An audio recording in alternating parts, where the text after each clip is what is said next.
আছো সকলে? আশা করি সকলে খুব ভালো আছে। আমার একটা নতুন ব্লগে তোমাদের অনেক অনেক স্বাগত জানিয়ে আজকের ব্লগটা এখান থেকে শুরু করছি। আজকে এসেছিলাম বাপের বাড়ি সকালবেলায়, তো এত পরিমাণে বৃষ্টি হয়েছে, দেখো বাইরে বৃষ্টির জল ফল জমে গেছে। আর মা আসছে, ওই যে মাও যাবে কীর্তনে। একবার আমরা ঘুরে এসেছি, রান্না টান্না এখনো কমপ্লিট হয়নি, তো রান্না হচ্ছে ওখানে খুব সুন্দর। এখানে একটা অনুষ্ঠান হচ্ছে, কীর্তন পাশ থেকে তোমরা শুনতে পাচ্ছ। এটা ভোগ আরতি শেষ হবে, তারপরে প্রসাদ বিতরণ হবে আর খেতে দেওয়া হবে। তো মা আমাকে ডেকে নিয়ে যাচ্ছে, আয় আয়।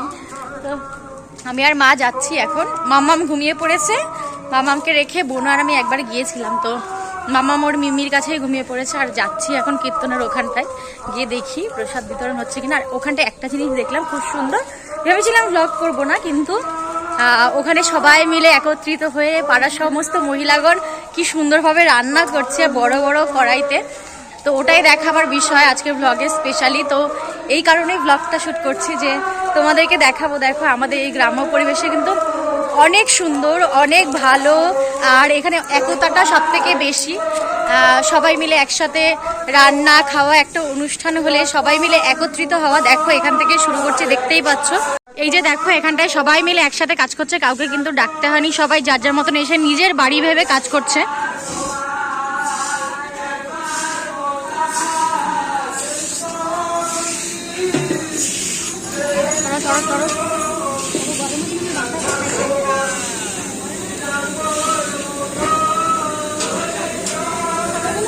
দেখো এখানটায় এবি সুন্দর উচ্ছে ভাজা হচ্ছে, দারুণ লাগে কীর্তনের উচ্ছে ভাজা। এটা কি নারকেল দিয়ে ভাজবা? নারকেল দিয়ে উচ্ছে ভাজা গাইস, দারুণ খেতে লাগে। দেখো সবাই একত্রিত হয়ে সুন্দরভাবে কাজ করে, এখানে কাউকে ডাকতে হয় না, নিজের বাড়ির মতন কাজ করে সবাই। কীর্তনও তুলবো, রান্নাটা শেষ হয়ে যাবে তো। দেখো কাউকে কিন্তু ডাকতে হয় না, নিজের বাড়ির মতন। মানে এটা দেখেও শান্তি, যে জিনিসগুলো এখন আর শহরে খুঁজে পাওয়া যায় না, যে সেই জিনিসগুলো কিন্তু আমাদের পাড়ায় এখনো খুঁজে পাওয়া যায়। এখানটায় দেখো কত সুন্দর ভোগ। এটা কি আছে? ডাল, ডাল করেছে কি সুন্দর। আর এখানটায় আছে কচুর শাকের শুক্তো, যেটাকে আমরা শুক্তো বলি, কচুর শাককেও কিন্তু আমরা শুক্তোই বলি। এখানটায় আছে আলুর তরকারি, এখানটায়ও আছে আলুর তরকারি। এখানটায় আছে মহাভোগ, মানে আমাদের পরমান্ন, সবার প্রিয় পরমান্ন। সমস্ত রান্না বান্না কিন্তু এই মাসিরা মামিরা সবাই মিলে করেছে। এখানটায় ভালোবাসাটাই সব থেকে বড়। আর পান হচ্ছে কি আমাদের স্পেশাল জিনিস, যেটা কিনা সবার গাল ভর্তি আছে, সবার গালে কিন্তু পান আছে। আর আমাদের সবার প্রিয় শিখাদি, তোমরা তো চেনো। এখানে ছোট্ট বাচ্চাদেরকে খেতে দেওয়া হয়েছে, কারণ সবারই খিদে পেয়েছে, বেলা 3টে মতন বাজে। হরিবল দাঁড়াও দেখাচ্ছি। এখানটায় ভাত হবে, ভাতের চাল ভেজানো আছে, এদিকেও ভাত হচ্ছে। আর এখানটা এখন আমের টক হবে স্পেশাল, যেটা সবার ফেভারিট, আমের টক। সেই আমের টকের কিন্তু প্রস্তুতি করা হচ্ছে এইখানটায়। দেখো কত বড় কড়াইতে রান্না করা হচ্ছে। আমাদের মহিলারা কিন্তু কেউ কম নয়। এই যে আমের টকের প্রস্তুতি, দারুণ দারুণ, যেটা গরমে সবার প্রিয় আমের টক। তেঁতুল দিয়ে, তেঁতুলের টক না, তেঁতুলের টক, সরি আমের টক না, তেঁতুলের টক, যেটা সবার প্রিয়। মানে যেটা খাওয়ার পরেও গ্লাস ভরে আমরা বাড়িতে নিয়ে চলে যাই, সেটা হচ্ছে কি আমাদের সবার প্রিয় তেঁতুলের টক। এবার কীর্তনে যাব। এখন আমি যাচ্ছি কীর্তনের দিকে, মানে যে বাড়িটাতে কীর্তন হচ্ছে একটা বাড়িতে, আর রান্না হচ্ছে অন্য একটা বাড়িতে। তো রান্নার জায়গাটা আগে দেখিয়ে নিলাম, এবার যাব কীর্তনের জায়গাটাতে।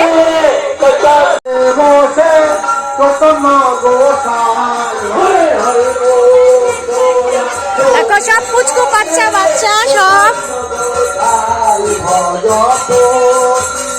বৃষ্টিতে রাস্তার কি অবস্থা হয়েছে।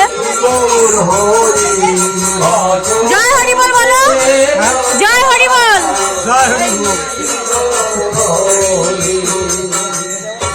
চৌষট্টি মহন্ত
যে আমার বড় মা, তো দিদা ঠাকুমা এদের মাঝখানে একজন বেঁচে আছে, এই বড় মা, আর সবাই মারা গেছে।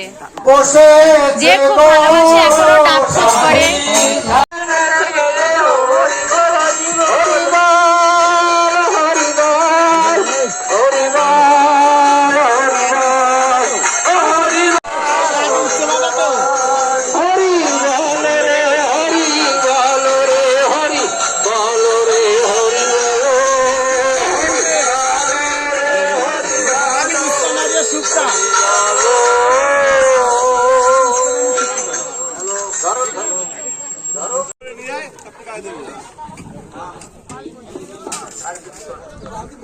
ওই অঙ্গে মাখরে এই না ব্রজের ধুলো, অঙ্গে মাখরে এই না ব্রজের ধুলো, আর সংকীর্তনের ধুলা যদি পরে গঙ্গা জলে।